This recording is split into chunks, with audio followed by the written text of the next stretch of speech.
blessing today.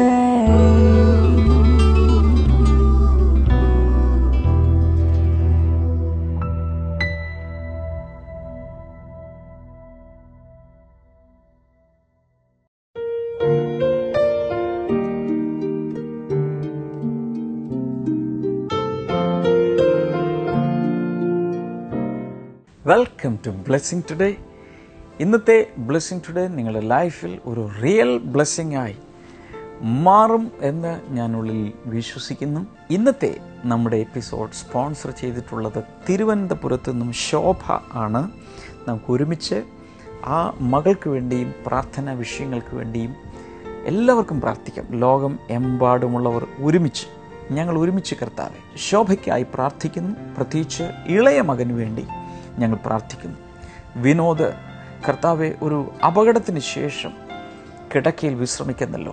യേശു കർത്താവിൻ്റെ നാമത്തിൽ back ബോണിലുള്ള ആ സീവിയർ ഡാമേജ് സൗഖ്യമാകട്ടെ. യേശു കർത്താവിൻ്റെ നാമത്തിൽ ഒരു പരിപൂർണ സൗഖ്യം കർത്താവ് വിനോദിന് നൽകി നോർമൽ ലൈഫിലേക്ക് തിരിച്ചു വരാനായി പ്രാർത്ഥിക്കുന്നു. Thank you Lord. ശോഭയുടെ ഭർത്താവിനായി പ്രാർത്ഥിക്കുന്നു. വെരിക്കോസ് വെയിൻ തൻ്റെ ശരീരത്തിൽ നിന്നും മാറിപ്പോകട്ടെ. സഹോദരി പുത്രന് വേണ്ടി പ്രാർത്ഥിക്കുന്നു. അഖിലിനെ അനുഗ്രഹിക്കുന്നു. SSLC എക്സാം നന്നായി എഴുതുവാൻ തന്നെ അങ്ങ് അനുഗ്രഹിക്കുന്നതിനാൽ നന്ദി പറയുന്നു. യേശു കർത്താവിൻ്റെ നാമത്തിൽ തന്നെ ആമേൻ. യേശുവിനെ ക്രൂശിൽ തൂക്കിക്കിടത്തിയത് നാം തറച്ച ആണികളല്ല, പകരം നമ്മോടുള്ള സ്നേഹമായിരുന്നു. 2000 വർഷങ്ങൾക്ക് മുൻപ് യേശു ചെയ്ത ആ ത്യാഗത്തെ ഓർക്കുവാൻ ഗുഡ് ഫ്രൈഡേ സർവീസ് മാർച്ച് 29 ദുഃഖവെള്ളിയാഴ്ച ദിനത്തിൽ കൊച്ചിൻ ബ്ലെസ്സിംഗ് സെന്ററിൽ വെച്ച് ബ്രദർ ഡാമിയനും സിസ്റ്റർ ക്ഷമ ഡാമിയനും ശുശ്രൂഷിക്കുന്നു. സമയം രാവിലെ 10 മുതൽ 1 മണി വരെ. പ്രവേശനം സൗജന്യം. കൂടുതൽ വിവരങ്ങൾക്ക് വിളിക്കുക 0484 422 111.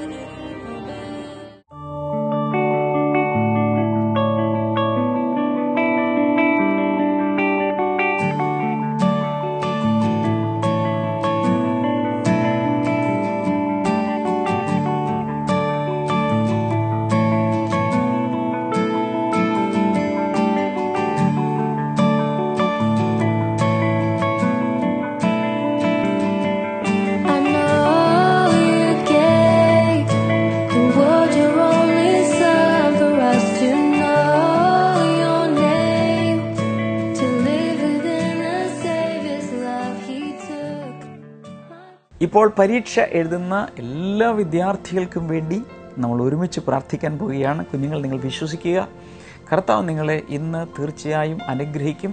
എല്ലാ കുട്ടികൾക്കും പരീക്ഷയ്ക്ക് പോകുന്ന ദിവസം പ്രാർത്ഥിക്കുവാനുള്ള പ്രെയർ, സ്പെഷ്യൽ പ്രെയർ എൻ്റെ പ്രാർത്ഥന ഡയറി എന്ന ഈ പുസ്തകത്തിലുണ്ട്. അതിൻ്റെ ഇംഗ്ലീഷിലും ഈ പുസ്തകം ഇപ്പോൾ ലഭ്യമാണ്. അതുപോലെ പഠിക്കാനിരിക്കുമ്പോൾ, സ്കൂളിൽ പോകുന്നതിന് മുൻപൊക്കെയുള്ള പ്രേയേഴ്സ് ഇതിൽ കൊടുത്തിട്ടുണ്ട്. അത് നിങ്ങൾ തന്നെ പ്രാർത്ഥിക്കണം. എന്നാലിപ്പോൾ പരീക്ഷയ്ക്കായി നമുക്ക് പ്രാർത്ഥിക്കാം. കുഞ്ഞുങ്ങളെ അനുഗ്രഹിക്കുന്നു. ഓരോ വിദ്യാർത്ഥിയും ഏറ്റവും നന്നായി പരീക്ഷ എഴുതുവാൻ അങ്ങ് സഹായിക്കുന്നതിനാൽ നന്ദി പറയുന്നു. അങ്ങയുടെ നാമത്തിൽ കർത്താവെ ഓരോ ആൺകുട്ടിയെയും പെൺകുട്ടിയെയും അനുഗ്രഹിക്കുന്നു. എല്ലാ ഭയങ്ങളും മാറട്ടെ. പ്രത്യേകിച്ച് കർത്താവിൻ്റെ ശരീരത്തിൽ എന്തെങ്കിലും അസ്വസ്ഥതകളോ മാനസിക പ്രയാസങ്ങളുണ്ടെങ്കിൽ അത് മാറിപ്പോട്ടെ. സ്വസ്ഥതയോടെ ഏറ്റവും നല്ല രീതിയിൽ എഴുതുവാനും ഉയർന്ന മാർക്ക് കരസ്ഥമാക്കാൻ കർത്താവ് ഓരോരുത്തരെയും സഹായിക്കണമേ. യേശുവിൻ്റെ നാമത്തിൽ തന്നെ ആമേൻ. God bless you. Write your exam well. Best wishes. ഇനി നമുക്ക് മിറക്കിൾസ് ടുഡേയിലേക്ക് പോകാം. ഇന്നത്തെ മിറക്കിൾസ് ടുഡേ കാണുമ്പോൾ എനിക്കുറപ്പുണ്ട് നിങ്ങളുടെ ഹൃദയത്തിലും വിശ്വാസം വർദ്ധിക്കും. വിശ്വാസം കൂടാതെ നമുക്ക് ദൈവത്തെ പ്രസാദിപ്പിക്കാൻ സാധ്യമല്ല. അതുകൊണ്ട് ഹൃദയത്തിൽ ഏറ്റവും ശക്തമായി വിശ്വസിക്കുക, ദൈവം എനിക്ക് വേണ്ടി പ്രവർത്തിക്കും.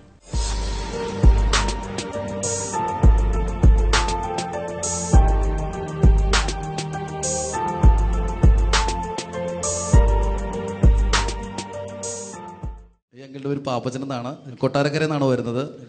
ഈ അപ്പച്ചന് ഒരു വർഷക്കാലമായി തന്നെ കാലിൽ വല്ലാതെ നീരുണ്ടായിരുന്നു. അതുപോലെ തന്നെ രണ്ട് കാലും ചൊറിഞ്ഞു പൊട്ടുമായിരുന്നു. ഈ കൊട്ടാരക്കരയിലുള്ള പല പല ഹോസ്പിറ്റലുകളിൽ താൻ പോയി കാണിച്ചു. അവിടെ ചെല്ലുമ്പോഴെല്ലാം തനിക്ക് കാലിപ്പുരട്ടുള്ള ഓയിൽമെൻറ്റും കുറേ ഗുളികളും കൊടുത്ത് പറഞ്ഞു വിടും. എത്ര നാളായി? 1 വർഷമായി അത് തനിക്കുണ്ടായിരുന്നു. 1 വർഷമായിട്ട് ഇങ്ങനെ ചൊറിഞ്ഞു പൊട്ടുകയും തനിക്ക് അതുമൂലം നടക്കുവാനും ഒരു ജോലി ഒന്നും ചെയ്യാൻ പറ്റുകയില്ല. അത് കാരണം എന്നോട് ഇങ്ങനെ പറഞ്ഞത്, ഞാനെപ്പോഴും ബ്ലെസ്സിങ്ങിലൂടെ, അത് കാരണം ഈ ബ്ലെസ്സിങ്ങിലൂടെ TV പ്രോഗ്രാം എല്ലാ ദിവസവും രാവിലെ എനിക്ക് കാണുവാൻ സാധിക്കുമായിരുന്നു. രാവിലെ പുറത്തേക്ക് ഇറങ്ങാൻ ഒന്നിനും തനിക്ക് സാധിക്കുകയില്ല. എന്നാൽ ദൈവം ചെയ്ത അത്ഭുതം എന്ന് വെച്ച് കഴിഞ്ഞാൽ 2012 നവംബർ മാസത്തിൽ, ആ ഡേറ്റ് കൃത്യമായിട്ട് ഓർക്കുന്നില്ല, 2012 നവംബർ മാസത്തിൽ TV പ്രോഗ്രാം കണ്ടുകൊണ്ടിരുന്നപ്പോൾ ബ്രദർ ഡാമിയൻ ഇങ്ങനെ പറഞ്ഞു, കാലിൽ വേദനയുള്ള ഒരു വ്യക്തിയെ കർത്താവ് സൗഖ്യമാക്കുന്നു എന്ന് പറഞ്ഞു. അങ്ങനെ പറഞ്ഞപ്പോൾ ഞങ്ങളത് ഏറ്റെടുത്തു. എന്നെയാണെന്നുള്ള വിശ്വാസത്താൽ അത് ഏറ്റെടുത്തു.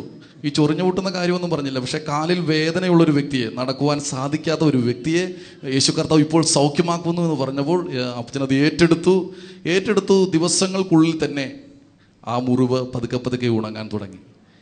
ഇപ്പോൾ 2.5 മാസമായി പൂർണ്ണമായി താൻ സൗഖ്യമായിരിക്കുകയാണ്. ആ ചൊറിഞ്ഞു പൊട്ടിയ പാടുകളെല്ലാം കാലിലുണ്ട്. ഇപ്പോൾ യാതൊരു കുഴപ്പവുമില്ല. കാലിലെ നീരെല്ലാം മാറി, ആ കാലിലെ നീര് വറ്റി, മുറിവ് ഉണങ്ങി. യേശു ഈ പിതാവിനെ സൗഖ്യമാക്കി. അത് മാത്രമല്ല, താൻ ഇംഗ്ലീഷ് മരുന്ന് ഓയിൽമെന്റ് പുരട്ടിയിട്ട് ഒന്നും സൗഖ്യമാകാതെ പിന്നെ ആയുർവേദ ഹോസ്പിറ്റലുകളിൽ കാണിച്ചു. പല ട്രീറ്റ്മെന്റ് ചെയ്തിട്ട് യാതൊരു ഒരു മരുന്നും ഏറ്റില്ല. ഏറ്റവും ഒരേ ഒരു മരുന്നേ ഉള്ളൂ, യേശുവിന്റെ നാമം. ആമേൻ. ഹല്ലേലൂയ. ഒരുപാട് മരുന്നും വീട്ടിരിപ്പുണ്ട്.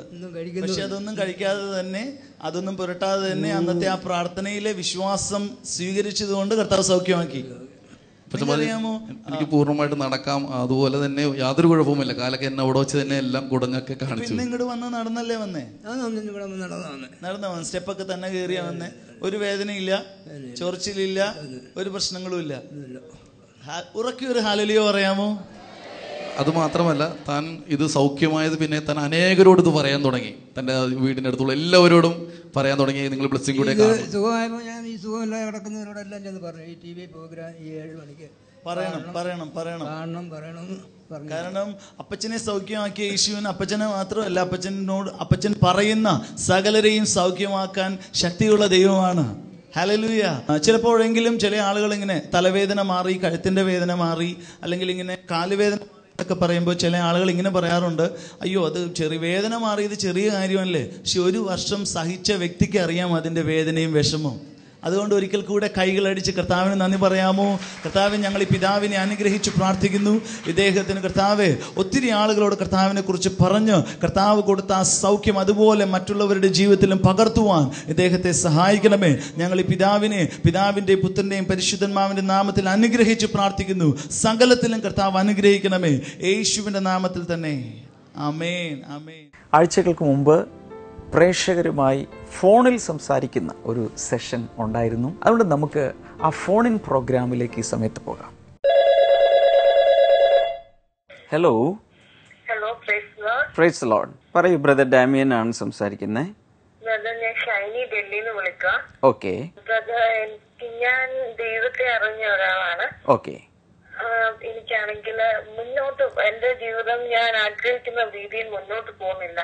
ദൈവത്തെ അറിഞ്ഞിട്ടും എനിക്ക് അങ്ങോട്ട് പറ്റുന്നില്ല. പക്ഷെങ്കിൽ അങ്ങനെ വരാത്ത ആൾക്കാർ പലരും നല്ല രീതിയിൽ പോകുന്നവരാണ്. പക്ഷെ എനിക്ക് ശാരീരികമായിട്ടും മാനസികമായിട്ടും എല്ലാം ബുദ്ധിമുട്ടുകൾ വരുന്നുണ്ട്. ഓക്കെ. എന്താണ് എനിക്കിങ്ങനെ സംഭവിക്കുന്നതെന്നുള്ള അതാണ് നമ്മളുടെ സംശയം. അതാണ് എന്റെ സംശയം. ഓക്കെ. ഈ സഹോദരി ചോദിച്ച ചോദ്യം വളരെ വളരെ വളരെ പ്രധാനപ്പെട്ടതാണ്. അതിന് വളരെ വിശദമായ ഉത്തരം പറയേണ്ട ഒരു ക്വസ്റ്റ്യനാണ്. ഇതിൻ്റെ ഉത്തരം ഞാൻ പറയുമ്പോൾ ഒത്തിരി പേർക്ക് ഉത്തരം കിട്ടുമെന്നാണ് എൻ്റെ വിശ്വാസം. നമുക്ക് ആദ്യം തന്നെ പഴയ നിയമത്തിൽ സങ്കീർത്തനങ്ങൾ, നിങ്ങളുടെ കൈകളിൽ ബൈബിൾ ഉണ്ടെങ്കിൽ അതൊന്ന് തുറക്കുക. 73-ാമത്തെ സങ്കീർത്തനം. ആ സങ്കീർത്തനം ഈ ചോദ്യത്തെ ബേസ് ചെയ്ത് എഴുതപ്പെട്ട ഒരു സങ്കീർത്തനമാണ്. കയ്യിൽ ബൈബിൾ ഉണ്ടെങ്കിൽ എടുത്ത് നോക്കുക. ഞാൻ എൻ്റെ കയ്യിലെ ബൈബിളിൽ നിന്നും ചില വചനങ്ങൾ ഞാൻ വായിച്ചു കേൾക്കാം. അതിൻ്റെ തുടക്കം മുതൽ തന്നെ നമുക്കൊന്ന് നോക്കാം. ആസാഫ് എന്ന് പറയുന്ന ഒരാളാണ് ഇത് എഴുതിയ ആൾ. അദ്ദേഹം പറഞ്ഞു വരുന്നത് കേൾക്കണോ? ദൈവം ഇസ്രായേലിന് എന്ന് പറഞ്ഞാൽ ദൈവത്തിൻ്റെ ജനത്തിന് നിർമ്മല ഹൃദയമുള്ളവർക്ക് തന്നെ നല്ലവനാകുന്നു നിശ്ചയം. എന്നാൽ എൻ്റെ കാലുകൾ മിക്കവാറും ഇടറി, എൻ്റെ കാലടികൾ ഏകദേശം വഴുകിപ്പോയി. എന്ന് വെച്ചാൽ അല്പം എൻ്റെ ജീവിതത്തിൽ എനിക്ക് പതർച്ച വന്നു. ഞാൻ എവിടേക്കോ എൻ്റെ കാല് വഴുതുന്നത് പോലെ എനിക്ക് തോന്നി. എനിക്ക് പിടിച്ചു നിൽക്കാൻ കഴിയുന്നില്ല. അടുത്ത വാക്യം 3, ദുഷ്ടൻ്റെ ഐശ്വര്യം കണ്ടപ്പോൾ. ബൈബിളിൽ ദുഷ്ടൻ എന്ന് പറയുന്നത് ദൈവത്തെ അറിയാതെ നടക്കുന്ന എല്ലാവരെയും ദ വിക്കറ്റ് എന്നുള്ളൊരു ലാംഗ്വേജ് ഉപയോഗിച്ചിട്ടുണ്ട്. ദുഷ്ടൻ്റെ ഐശ്വര്യം കണ്ടപ്പോൾ നിഗളികളോട് എനിക്ക് അസൂയ തോന്നിപ്പോയി. കാരണം അവർ തീവ്രവേദന അനുഭവിക്കുന്നില്ല, അവർ തടിച്ചു കൊഴുത്തിരിക്കുന്നു. സാധാരണ മനുഷ്യർക്കുള്ള കഷ്ടത അവർക്കില്ല. മാനുഷികമായ പീഡനങ്ങളാൽ അവർ ബാധിതരാകുന്നതുമില്ല. അതിനാൽ ഗർവം അവർക്ക് മാലയായിരിക്കുന്നു, അക്രമത്തെ അവർ അങ്കി പോലെ ധരിച്ചിരിക്കുന്നു. അവരുടെ കണ്ണുകൾ പുഷ്ടിയാൽ ഉന്തി നിൽക്കുന്നു, അവരുടെ ഹൃദയ നിരൂപണങ്ങൾ അതിരുകവിയും. ഇതൊക്കെ പറഞ്ഞു വരുന്നത് ദൈവത്തെ വിളിക്കാതെ അവരവരുടെ ഇഷ്ടത്തിന് ജീവിക്കുന്ന പലർക്കും വലിയ കുഴപ്പമൊന്നുമില്ല. അവരിങ്ങനെ സുഖിച്ച്, നമ്മുടെ നാടൻ ഭാഷയിൽ പറഞ്ഞ് അടിച്ചുപൊളി ജീവിക്കും. അവരുടെ കണ്ണുകൾ പുഷ്ടിയാൽ ഉന്തി നിൽക്കുന്ന അവരുടെ ഹൃദയ നിരൂപണങ്ങൾ അതിരുകവിയുന്നു. അവർ പരിഹസിച്ചും വിദ്വേഷത്തോടെ സംസാരിച്ചും തങ്ങളുടെ അഹങ്കാരത്തിൽ അവർ ഭീഷണിപ്പെടുത്തുന്നു. അവരുടെ വായ ആകാശത്തിന് നേരെ ഉയർത്തുന്നു, അവരുടെ നാവുകൾ ഗർവത്തോടെ ഭൂമിയിൽ സഞ്ചരിക്കുന്നു. ഇങ്ങനെ ഒത്തിരി കാര്യങ്ങൾ ഇങ്ങനെ പറഞ്ഞ് താഴേക്ക് വരുമ്പോൾ 15-ാമത്തെ വാക്യം എത്തുമ്പോൾ, ഞാൻ ഈ വിധം സംസാരിക്കുമെന്ന് നിരൂപിച്ചിരുന്നെങ്കിൽ അങ്ങയുടെ മക്കളുടെ തലമുറയെ ഞാൻ വഞ്ചിക്കുമായിരുന്നു. ഇങ്ങനെ അവരോട് അസൂയ തോന്നി. ദൈവത്തെ വിളിക്കാത്ത, പ്രാർത്ഥിച്ചൊന്നും ജീവിക്കാത്തവരോട് ഇങ്ങനെ അസൂയൊക്കെ തോന്നിയിരുന്നെങ്കിൽ ഞാൻ നിൻ്റെ മക്കളുടെ തലമുറയെ വഞ്ചിക്കുമായിരുന്നു. തലമുറകളെ ബാധിക്കുന്നൊരു പാപമായിരുന്നു ഞാൻ ചെയ്യാൻ പോയത്. അതിനുശേഷം പറയുന്നത്, ഞാനിത് മനസ്സിലാക്കുവാൻ ശ്രമിച്ചപ്പോൾ അതെനിക്ക് ക്ലേശമായത് എന്ന് പറഞ്ഞാൽ ഇത് മനസ്സിലാവുന്നില്ല. ഇതെന്തുകൊണ്ടിങ്ങനെ? Is a why question. അടുത്ത വാക്യം 17, ഒടുവിൽ ഞാൻ ദൈവത്തിൻ്റെ വിശുദ്ധ മന്ദിരത്തിൽ ചെന്നു, അന്നത്തെ ദേവാലയത്തിലേക്ക് ഓടിക്കയറി. അവരുടെ അന്ത്യം എന്താകുമെന്ന് ഞാൻ മനസ്സിലാക്കി. എന്ന് വെച്ചാൽ ദേവാലയത്തിൽ കയറുന്ന വെച്ചാൽ ഒന്നുകൂടെ ദൈവത്തോട് പ്രാർത്ഥിക്കാൻ തുടങ്ങി. അപ്പോൾ പറയുകയാണ്, അങ്ങ് നിശ്ചയമായും അവരെ വഴുവഴുപ്പിൽ നിർത്തിയിരിക്കുന്നു. പെട്ടെന്നൊരു ബോധ്യം വന്നത്, ഇവർ ഇങ്ങനെയൊക്കെ ഇന്ന് സുഖിച്ച് ജീവിക്കുന്നെങ്കിൽ അവർ വഴുവഴുപ്പിലാണ് നിൽക്കുന്നത്. അങ്ങ് നാശത്തിലേക്ക് അവരെ തള്ളിയിടുന്നു. 19-ാമത്തെ വാക്യത്തിൽ, എത്ര ക്ഷണം അവർ നാശമടയുന്നു, ഭീകരതകളാൽ അവർ തുടച്ചു നീക്കപ്പെടുന്നു. ഉണരുമ്പോൾ സ്വപ്നം പോലെ കർത്താവെ അങ്ങ് എഴുന്നേൽക്കുമ്പോൾ അവരുടെ മിഥ്യാരൂപത്തെ ഇല്ലായ്മയാക്കും. കുറെ കൂടി താഴേക്ക് വരുമ്പോൾ നമ്മൾ കാണുന്നത് 24-ാമത്തെ വാക്യത്തിൽ, അങ്ങയുടെ ആലോചനയാൽ എന്നെ നടത്തുന്നു, ഒടുവിൽ അങ്ങ് എന്നെ മഹത്വത്തിലേക്ക് സ്വീകരിക്കുന്നു. എന്ന് വെച്ചാൽ രണ്ടുപേരുടെ അന്ത്യം അവിടെ കാണുകയാണ്. ആസാഫിന് മനസ്സിലാകുകയാണ്, ഇവർ ദൈവത്തെ വിളിക്കാതെ ഭയങ്കരമായി സുഖലോലുപരായി ജീവിക്കുന്നെങ്കിലും അവരാണ് വാസ്തവത്തിൽ വഴുവഴുപ്പ് നിൽക്കുന്നത്. അവരെന്നും എന്നേക്കുമായി സ്ലിപ്പ് ചെയ്തു പോകുന്നു. എന്നാൽ ഈ പ്രശ്നങ്ങളൊക്കെ അനുഭവിച്ചുകൊണ്ടിരിക്കുന്ന ഞാൻ അതിനുശേഷം ആലോചനയാൽ ദൈവം എന്നെ നടത്തി അങ്ങയുടെ മഹത്വത്തിലേക്ക് എന്നെ കൈക്കൊള്ളും. എന്ന് വെച്ചാൽ സാരം ഇത്രയേ ഉള്ളൂ.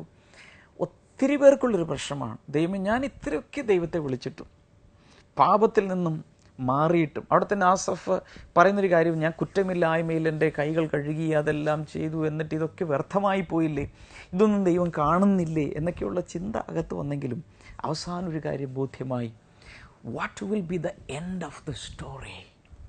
അതാണ് ഏറ്റവും പ്രധാനപ്പെട്ടത്. ഇവിടെ ഇപ്പോൾ ഇങ്ങനെ ആയിരിക്കുന്നതിനേക്കാൾ ജീവിതത്തിൻ്റെ അവസാനം എന്തായിത്തീരും. അങ്ങനെയെങ്കിൽ ആസാഫിനൊരു കാര്യം മനസ്സിലായി, ഏറ്റവും അവസാനം ദൈവം എന്നെ തൻ്റെ ആലോചനകളാൽ നടത്തി മഹത്വത്തിലേക്ക് എന്നെ കൈക്കൊള്ളും. ഇനി യേശു ഇതിനെക്കുറിച്ച് എന്ത് പറഞ്ഞെന്ന് നോക്കാം. പഴയ നിയമത്തിലൊരു ഭാഗമാണ് ഞാൻ വായിച്ചു കേൾപ്പിച്ചത്. യേശു പറഞ്ഞു, ലോകത്തിൽ നിങ്ങൾക്ക് കഷ്ടം ഉണ്ട്, എങ്കിലും ധൈര്യപ്പെടുവിൻ, ഞാൻ ലോകത്തെ ജയിച്ചിരിക്കുന്നു. ജയാളിയായ യേശു നമ്മളോട് പറയുന്നത്, ലോകത്തിൽ തീർച്ചയായും നിങ്ങൾക്ക് ഇങ്ങനെയൊക്കെയുള്ള പ്രശ്നങ്ങളൊക്കെ കാണും, പക്ഷേ ഞാൻ ജയിച്ചതുകൊണ്ട് നിങ്ങളും ജയിക്കും. ഒരിക്കലും നിങ്ങൾ തോറ്റുപോകാൻ പോകുന്നില്ല. ജയത്തിൻ്റെ ആത്മാവിനെ ഞാൻ നിങ്ങളുടെ മേൽ പകരുകയാണ്. Because I am an overcomer, because I am a victor, you also will be an overcomer and a victor. അതുകൊണ്ട് ധൈര്യപ്പെടുവിൻ. കർത്താവ് അങ്ങനെയാണ് നമ്മളെ എൻകറേജ് ചെയ്യുന്നത്. യേശു ഒരു പാപവും ചെയ്തിട്ടില്ല. നമ്മളൊക്കെ പല കുരുത്തക്കേട് ചെയ്തവരാ. എന്നാൽ യേശു ഒരു പാപവും ചെയ്യാത്തവൻ. ചിന്തകളിലോ വാക്കിലോ പ്രവൃത്തിയിലോ നിരൂപണങ്ങളിലോ പാപം ചെയ്യാത്തവൻ. ആ യേശു എത്ര കഷ്ടതകളിലൂടെ പോയി. അത് തന്നെ നമുക്കൊരു വലിയ എൻകറേജ്മെൻ്റാണ്. ഒരു പാപവുമില്ലാത്ത യേശു കഷ്ടതകളിലൂടെ പോയില്ലേ? അതുകൊണ്ട് തീർച്ചയായും നമ്മുടെ ജീവിതത്തിൽ നമ്മൾ അവനെ അനുഗമിക്കുമ്പോൾ പലവിധ പ്രശ്നങ്ങളിലൂടെ നമ്മൾ പോകാം. പഴയ നിയമത്തിൽ ഇങ്ങനൊരു വാഗ്ദത്തം കർത്താവ് പറഞ്ഞിട്ടുണ്ട്: നീ വെള്ളത്തിൽ കൂടെ കടക്കും, എന്നാൽ അത് നിന്നെ ഒരിക്കലും മുക്കിക്കളയുകയില്ല. തീയിലൂടെ നീ പോകും, പക്ഷെ ഒരിക്കലും നീ വെന്തുപോകുകയില്ല, അത് നിന്നെ ദഹിപ്പിച്ച് കളയുകയില്ല. ഇതൊക്കെ ദൈവത്തിൻ്റെ വാഗ്ദത്തമാണ്. മാത്രമല്ല, ഇത് പറയുമ്പോൾ എത്ര പേർക്ക് മനസ്സിലാവുമെന്ന് എനിക്ക് അറിഞ്ഞുകൂടാ, ഇങ്ങനെയുള്ള ടഫ് സിറ്റുവേഷൻസിലൂടെ നമ്മൾ പോകുമ്പോൾ ദൈവം വേറൊരു കാര്യം കൂടെ നമ്മുടെ ജീവിതത്തിൽ ചെയ്യുന്നുണ്ട്. അതാണ് നമ്മുടെ അകത്തുള്ള ക്യാരക്ടർ ഫോർമേഷൻ. തീർച്ചയായും വചനത്തിലൂടെ നമ്മുടെ ജീവിതത്തിൽ വ്യത്യാസമുണ്ടാകും, മനസ്സിനും ആത്മാവിനും ഒക്കെ വ്യത്യാസം ഉണ്ടാകും. എന്നാൽ അതിലുപരിയായി ദൈവം നമ്മൾ പോകുന്ന സാഹചര്യങ്ങളെ ഉപയോഗിച്ചുകൂടെ നമ്മളെ കർത്താവ് സ്ട്രെങ്തൻ ചെയ്യും. അതിന് നിങ്ങളുടെ കയ്യിൽ ബൈബിൾ ഉണ്ടെങ്കിൽ റോമാലേഖനം, പൗലോസ് റോമർക്കെഴുതിയ ലേഖനം 5-ാമത്തെ അധ്യായത്തിലേക്ക് നമ്മൾ വരുമ്പോൾ അതിൽ വളരെ അമേസിംഗ് ആയ ചില കാര്യങ്ങൾ നമുക്ക് വായിക്കാൻ കഴിയും. 3-4 വാക്യങ്ങളാണ്. അതുമാത്രമല്ല, നമ്മുടെ കഷ്ടതയിലും നാം ആനന്ദിക്കുന്നു. എന്തുകൊണ്ടെന്നാൽ കഷ്ടത സഹിഷ്ണുതയെയും, സഹിഷ്ണുത പരിപക്വതയെയും, പരിപക്വത പ്രത്യാശയെയും ഉളവാക്കുന്നു എന്നും നാം അറിയുന്നു. എൻ്റെ ഇംഗ്ലീഷ് പരിഭാഷ കൂടെ ഞാൻ വായിച്ച് കേൾപ്പിക്കാം. Not only so, but we also rejoice in our sufferings. That means in our toughnesses, in our problems, in our trials, because we know that suffering produces perseverance. Perseverance, character, and character, hope. നമ്മുടെ ജീവിതത്തിൽ പല ക്വാളിറ്റീസും കർത്താവ് build ചെയ്തെടുക്കുന്നത് ഇങ്ങനെയുള്ള സാഹചര്യങ്ങളിലൂടെ പോകുമ്പോഴാണ്. ഞാൻ ഇന്ന് ഈ വചനങ്ങളൊക്കെ നിങ്ങളോട് പറയുമ്പോൾ, ഒത്തിരി പേരോട് ഇന്ന് വചനം പ്രസംഗിക്കുമ്പോൾ, രോഗികൾക്ക് വേണ്ടി പ്രാർത്ഥിക്കുമ്പോൾ, പലർക്കും ടി വിയിലൊക്കെ ഇങ്ങനെ കാണുന്ന ഫേസ് മാത്രമേ അറിയാവൂ. എന്നാൽ എൻ്റെ ലൈഫിൽ ഒത്തിരി ടഫ് സിറ്റുവേഷൻസിലൂടെ ദൈവം എന്നെ കൊണ്ടുപോയിട്ടുണ്ട്. ആ സാഹചര്യങ്ങളിലൂടെ പോയതുകൊണ്ട് അകത്ത് ഒരു കടുപ്പം ഉണ്ടായി. ഇതിലൊക്കെ വിത്ത്സ്റ്റാൻഡ് ചെയ്യാനുള്ള ബലമുണ്ടായി. മാത്രമല്ല, മറ്റുള്ളവർ ഇതിലൂടെ പോകുമ്പോൾ അവരോടൊരു സഹതാപം തോന്നാൻ, അവർക്ക് വേണ്ടി പ്രാർത്ഥിക്കാനും മനസ്സലിവാൻ, അങ്ങനൊരു ശുശ്രൂഷയൊക്കെ കർത്താവ് പകരാനിടയായത് ഇങ്ങനെയുള്ള സാഹചര്യങ്ങളിലൂടെ പോയതുകൊണ്ടാണ്. ഇനി ഒരു സംഭവ കഥ കൂടെ പറഞ്ഞ് ഇതിൻ്റെ കൺക്ലൂഷനിലേക്ക് ഞാൻ വരാം. സൗത്ത് ആഫ്രിക്കയിൽ ഒരു ഡച്ചുകാരനുണ്ടായിരുന്നു. അദ്ദേഹത്തിന് കറുത്ത വർഗ്ഗക്കാരനായ ഒരു സെർവൻ്റ് ഉണ്ടായിരുന്നു. ഈ സെർവൻ്റ്, കറുത്ത വർഗ്ഗക്കാരൻ വലിയ ഭക്തനാണ്, വളരെ ദൈവത്തെ വിളിക്കുന്ന ആളാണ്.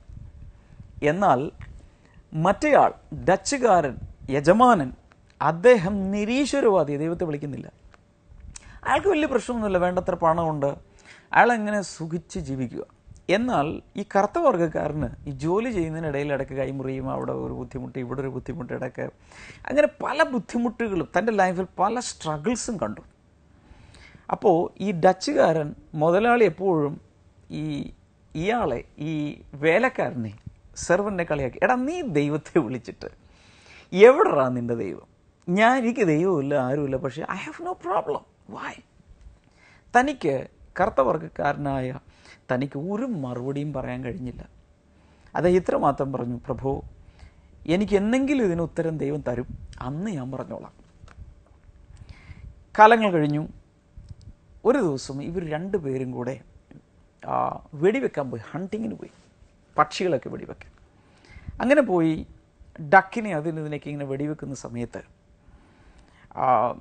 ഡച്ചുകാരൻ ഇങ്ങനെ തോക്കുകൊണ്ട് പക്ഷികളിങ്ങനെ വെടിവെച്ചുകൊണ്ട് നടക്കുക. ഇദ്ദേഹം ചെയ്യുന്നത് വെടിവെച്ചിടുന്നതിനെയൊക്കെ കളക്ട് ചെയ്യുകയാണ് ഈ കറുത്ത വർഗ്ഗക്കാരൻ്റെ ജോലി. അങ്ങനെ ഇവർ രണ്ടുപേരും കൂടി പോകുമ്പോൾ ഡച്ചുകാരൻ ഉറക്കെ വിളിച്ച്, വെടിവെച്ച് താഴെ കിടുമ്പോൾ ഡച്ചുകാരൻ ഉറക്കെ വിളിച്ച് പറയും: ചത്തതിനെ വിട്ടേക്ക്, അത് വിട്ടേക്ക്, അവിടെ കിടന്നോളും. പക്ഷേ go after the wounded one, വെടിയേറ്റിട്ട് മുറിവേറ്റ് പിടക്കുന്ന ചിലപ്പോൾ അത് രക്ഷപ്പെടാൻ സാധ്യതയുണ്ട്, അതിൻ്റെ പുറകെ പോക്കോളാൻ പറഞ്ഞു. ഇത് കേൾക്കുകയല്ല, തൻ്റെ ഉള്ളിൽ പെട്ടെന്നൊരു കാര്യം മനസ്സിലായി. Now I have the answer. അദ്ദേഹം പറഞ്ഞു, you are the dead one and I am the wounded one, അല്ലെങ്കിൽ you are the dead one and I am the living one. ഉടനെ അദ്ദേഹത്തിന് കാര്യം മനസ്സിലായി. ദൈവം അദ്ദേഹത്തിന് ഉത്തരം കൊടുത്ത ഇതാണ്, നീ ആണ് ചത്തയാള്, ഞാനാണ് ജീവിച്ചിരിക്കുന്ന വ്യക്തി. എന്ന് വെച്ചാൽ ഇത്രയേ ഉള്ളൂ, ആത്മീയമായി മരിച്ചു കിടക്കുന്നൊരു വ്യക്തിക്ക് ഒരുപക്ഷെ ഇങ്ങനെയുള്ള വലിയ ബുദ്ധിമുട്ടുകളും പ്രശ്നങ്ങളൊന്നും കാണില്ല. അവർ പണം മാത്രം നോക്കി, സുഖം മാത്രം നോക്കി അങ്ങനെ ജീവിക്കുക. എന്നാൽ ജീവനുള്ള, ആത്മീയ ജീവനുള്ള ചിലതിൻ്റെ പിന്നാലെ ഈവൻ പിശാച് പോലും ചില ബുദ്ധിമുട്ടുകൾ ഉണ്ടാക്കാൻ ശ്രമിച്ചേക്കും. ഞാൻ പറഞ്ഞതിൻ്റെ ഉത്തരം കുറേ പേർക്കെങ്കിലും മനസ്സിലായി കാണും. നിങ്ങളുടെ അകത്ത് ആത്മീയ ജീവൻ ഉണ്ടെങ്കിൽ ഒരുപക്ഷെ പിശാചും കൊണ്ടുവന്ന് കുറച്ച് പ്രശ്നങ്ങളൊക്കെ ഉണ്ടാക്കും. ഉദാഹരണത്തിന് പഴയ നിയമത്തിലൊരു ജോബിനെ നിങ്ങൾക്കറിയാം. ഇയ്യോബ്, അദ്ദേഹം ഒത്തിരി ദൈവത്തെ വിളിക്കുന്ന ആളും ഒക്കെ ആയിരുന്നു. പക്ഷേ എന്താ സംഭവിച്ചത്? തൻ്റെ ജീവിതത്തിൽ വലിയ വലിയ കെടുതികളും പ്രശ്നങ്ങളൊക്കെ ഉണ്ടായി. കാരണം എന്താണ്? സാത്താൻ ദൈവത്തോട് ചെന്ന് ചോദിച്ച് ചില കാര്യങ്ങളൊക്കെ സാങ്ഷനാക്കി തൻ്റെ ജീവിതത്തിൽ കെടുതികൾ വിതയ്ക്കാൻ തുടങ്ങി. ഞാൻ ഈ പറഞ്ഞുകൊണ്ട് നിങ്ങൾ പേടിക്കൊന്നും വേണ്ട, സാത്താൻ എൻ്റെ പിന്നാലെ. No no no, it's not like that. God is there with you. എങ്കിലും അങ്ങനെ ഒരു ആസ്പെക്റ്റ് കൂടെ നമ്മൾ മനസ്സിലാക്കിയിരിക്കണം. ദൈവത്തിൻ്റെ കൃപയും ജീവനും നിങ്ങളുടെ മേൽ ഉണ്ടെങ്കിൽ തീർച്ചയായും ദൈവത്തിൻ്റെ പ്രൊട്ടക്ഷനുണ്ട്. അപ്പോൾ തന്നെ നമ്മളൊരു കാര്യം മനസ്സിലാക്കേണ്ടത്, സാത്താൻ ചില അലോസരങ്ങളൊക്കെ ഉണ്ടാക്കാൻ ശ്രമിച്ചേക്കാം. ചുരുക്കി പറഞ്ഞാൽ, നിങ്ങൾക്ക് വലിയ പ്രശ്നങ്ങളൊക്കെ ഫേസ് ചെയ്യേണ്ടി വരുന്നെങ്കിൽ ഒരു കാര്യം ഉറപ്പായി, നിങ്ങൾ ദൈവത്തിൻ്റെ പൈതലാണ്. ദൈവത്തിൻ്റെ ജീവൻ നിങ്ങൾക്കുണ്ട്. ദൈവം കണ്ട വ്യക്തിയാണ്. നിങ്ങൾക്കൊരു ഫ്യൂച്ചറുണ്ട്. നിങ്ങൾ മഹത്വത്തിലേക്ക് ദൈവം നിങ്ങളെ നാളുകളിൽ കൊണ്ടുപോകും. മറ്റേ വ്യക്തികളോ എന്നും എന്നേക്കുമായി നരകത്തിയിലേക്ക് വീണ് നശിച്ചെന്നിരിക്കും. ഞാൻ നിങ്ങൾക്ക് വേണ്ടി പ്രാർത്ഥിക്കാം. ഇങ്ങനെ പ്രശ്നങ്ങൾ അനുഭവിക്കുന്ന എല്ലാവർക്കും വേണ്ടി, കർത്താവേ, ഈ വചനങ്ങളാൽ ഉറപ്പ് ലഭിച്ച് ദൈവത്തിന് വേണ്ടി ഉറച്ചു നിൽക്കാൻ, പതറാതെ നിൽക്കാൻ ഈ സംശയം ചോദിച്ച സഹോദരി മാത്രമല്ല, ഇതേ പ്രശ്നത്തിലായിരിക്കുന്ന എല്ലാവരെയും അങ്ങ് സഹായിക്കണമേ, യേശുവിൻ്റെ നാമത്തിൽ തന്നെ. ആമേൻ. ചോദ്യങ്ങൾ ചോദിച്ച എല്ലാ പ്രേക്ഷകർക്കും നന്ദി. ഒരുപക്ഷെ ദൈവം അനുവദിച്ചാൽ ഭാവിയിലും ഇതുപോലുള്ള ഫോൺ ഇൻ പ്രോഗ്രാമുകൾ പല പർപ്പസസിന് വേണ്ടി നമുക്ക് നടത്താൻ കഴിയും. ഞാൻ ഈ സമയത്ത് നിങ്ങൾക്ക് വേണ്ടി പ്രാർത്ഥിക്കാൻ പോവുകയാണ്. ഉള്ളിൽ വിശ്വസിക്കുക. കർത്താവ് യേശുവിൻ്റെ നാമത്തിൽ ഈ സമയത്ത് ഞാൻ പ്രാർത്ഥിക്കുന്നു, രോഗികൾ സൗഖ്യമാകട്ടെ. In the name of Jesus അത് സംഭവിക്കട്ടെ. ശരീരത്തിൽ തല മുതൽ പാദം വരെ വിവിധ രോഗങ്ങളിൽ പ്രയാസപ്പെടുന്നവർ, നാനാവിധ രോഗങ്ങൾക്ക് അടിമകളായവർ, ഇപ്പോൾ കർത്താവ് യേശുവിൻ്റെ നാമത്തിൽ സൗഖ്യമാകട്ടെ. ദൈവിക വിടുതലുകൾ ഇപ്പോൾ ഉണ്ടാകട്ടെ. വളരെ വ്യക്തമായി കർത്താവിനെ കാണിക്കുന്നത്, ബ്രസ്റ്റിൽ ക്യാൻസറുള്ള, മുഴകളുള്ള, ലംബുള്ള, പ്രയാസങ്ങളുള്ള അങ്ങനെയുള്ള സഹോദരിമാരെ ഇപ്പോൾ കർത്താവ് സൗഖ്യമാക്കിയാണ് യേശുവിൻ്റെ നാമത്തിൽ. Thank you Lord. ആ പ്രശ്നങ്ങൾ വന്ന ശേഷം നിങ്ങളുടെ ജീവിതത്തിലെ സമാധാനവും സന്തോഷവും ഉത്സാഹവും എല്ലാം നഷ്ടപ്പെട്ടിരിക്കുക. അങ്ങനെയുള്ളവർ കർത്താവ് യേശുവിൻ്റെ നാമത്തിൽ ഇപ്പോൾ സൗഖ്യമാകട്ടെ. ദൈവിക രോഗസൗഖ്യത്തെ കൽപ്പിച്ച് പ്രാർത്ഥിക്കുന്നു.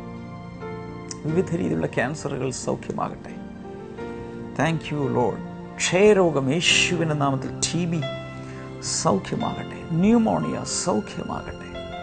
അതുപോലെ ആരുടെയൊക്കെയോ ശബ്ദം നഷ്ടപ്പെട്ട വ്യക്തികൾ, വളരെ വ്യക്തമായി കർത്താവിനോട് പറയും, ശബ്ദം നഷ്ടപ്പെട്ടവർ. ഒരു പക്ഷേ നിങ്ങൾ വോയിസ് റെസ്റ്റിലോ ഒക്കെ ആയിരിക്കാം, അല്ലെങ്കിൽ വികൃതമായ ശബ്ദത്തിലായിരിക്കും ഇപ്പോൾ നിങ്ങൾ സംസാരിക്കുന്നത്. യേശുവിൻ്റെ നാമത്തിൽ ഇപ്പോൾ ആ വ്യക്തികളുടെ സ്വനപേടകം എവിടെയൊക്കെ തകരാറ് സംഭവിച്ചിട്ടുണ്ട് അവിടെയൊക്കെ, വോക്കൽ കോർഡ്സിലാകാം, മറ്റ് ഭാഗങ്ങളിലാകാം, യേശുവിൻ നാമത്തിൽ സൗഖ്യമാകട്ടെ. In the name of Jesus അത് സംഭവിക്കട്ടെ. നട്ടലിൻ്റെ ഡിസ്കുകളിൽ തകരാറുള്ളവർ ഇപ്പോൾ യേശുവിൻ്റെ നാമത്തിൽ സൗഖ്യത്തെ സ്വീകരിക്കുക. Thank you Lord. അമിതവണ്ണം എന്ന് വെച്ചാൽ നിങ്ങൾ ഭക്ഷണമൊന്നും ഒത്തിരി കഴിക്കുന്നില്ല എങ്കിൽ പോലും വല്ലാതെ വണ്ണം വെച്ച് വരുന്ന ചില വ്യക്തികൾ, യേശുവിൻ്റെ നാമത്തിൽ ആ ബോഡീസ് നോർമൽ വെയ്റ്റിലേക്ക് തിരികെ വരട്ടെ ഇൻ ജീസസ് നെയിം. മുടി പൊഴിച്ചിൽ മൂലം പ്രയാസപ്പെടുന്നവർ സൗഖ്യമാകട്ടെ. ശരീരത്തിൽ പല സ്ഥലങ്ങളിലും പല രീതിയിലുള്ള പൊട്ടുകളും പാടുകളും വരുന്നവർ യേശുവിൻ്റെ നാമത്തിൽ സൗഖ്യമാകട്ടെ. എല്ലാവിധ അലർജികളും മാറിപ്പോകട്ടെ. ദൈവിക രോഗസൗഖ്യത്തിൽ ഇപ്പോൾ കൽപ്പിച്ച് പ്രാർത്ഥിക്കുന്നു. കർത്താവ് നൽകിയ വിടുതലുകൾക്കായി നന്ദി പറയുന്നു യേശുവിൻ്റെ നാമത്തിൽ തന്നെ. ആമേൻ. കർത്താവ് ഒത്തിരി അനുഗ്രഹിക്കട്ടെ. പ്രെയർ ലൈൻ നമ്പറിൽ വിളിക്കാൻ മറക്കരുത്. ചില സമയത്ത് വലിയ തിരക്കുണ്ടാകും, എന്നാൽ നിങ്ങൾ വിളിക്കാൻ മറക്കരുത്.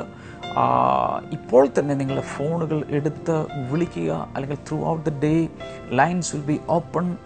നിങ്ങൾക്ക് വിളിച്ച് ഞങ്ങളെ പ്രെയർ ലൈനിലുള്ള ശുശ്രൂഷകൾ നിങ്ങൾക്ക് വേണ്ടി പ്രാർത്ഥിക്കും. കർത്താവ് ഒത്തിരി നിങ്ങളെ അനുഗ്രഹിക്കട്ടെ. നാളത്തെ പ്രോഗ്രാമിൽ നമുക്ക് വീണ്ടും കാണാം. നാളത്തെ പ്രോഗ്രാം ഈ ആഴ്ചയിലെ അവസാനത്തെ പ്രോഗ്രാമാണ്. God bless you. Will be praying for you. Welcome back to Bible and new. ഇന്നത്തെ ചോദ്യം ഇതാണ്: ഗെത്സമന തോട്ടത്തിലേക്ക് യേശുവിനോടൊപ്പം ആരൊക്കെ പോയി? Who all went with Jesus to Gethsemane? Options: A. പത്രോസും യോഹന്നാനും, B. പത്രോസ്, യാക്കോബ്, യോഹന്നാൻ, അന്ത്രയോസ്, C. പത്രോസ്, യാക്കോബ്, യോഹന്നാൻ, D. യേശു മാത്രം.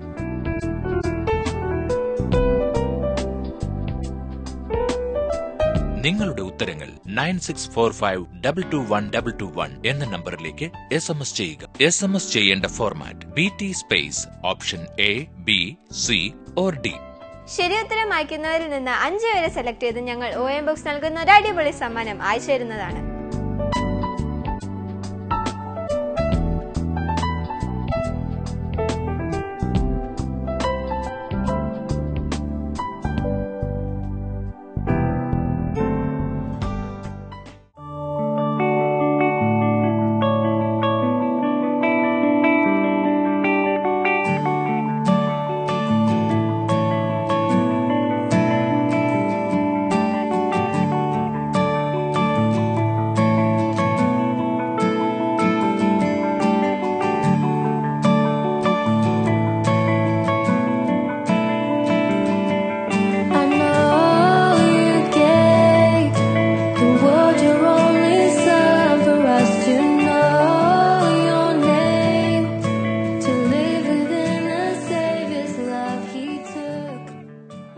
ഞങ്ങളുടെ address blessing today, post box number 2215, Edappally PO, Kerala, India 682024.